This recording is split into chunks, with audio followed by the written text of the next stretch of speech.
Esta noche fui de ronda, y non rondé.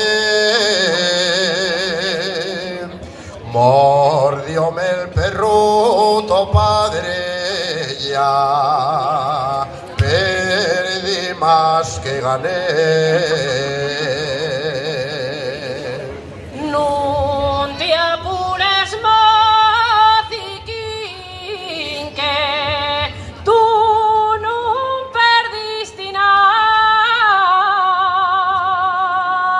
Todavía soy pequeñina y no estoy autorizada.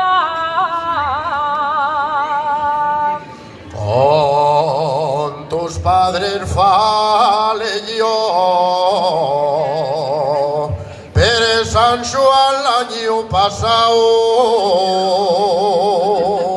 y de si la vez collapa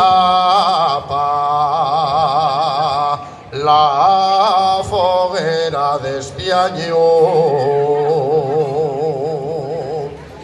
Con lo que digan mis padres va a ser de poca razón. Tienes que tener en cuenta nada más lo que diga yo. Quiero verte en la foguera y de acuerdo nos pondremos pa' coger la flor del agua y la fonte enramaremos.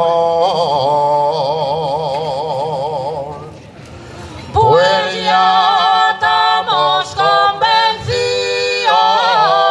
y na foguera ataremos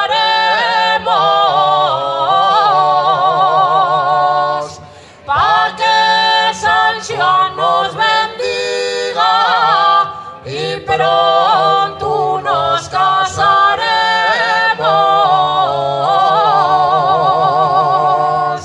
Ole, ole, ole y ole, y pronto nos casaremos.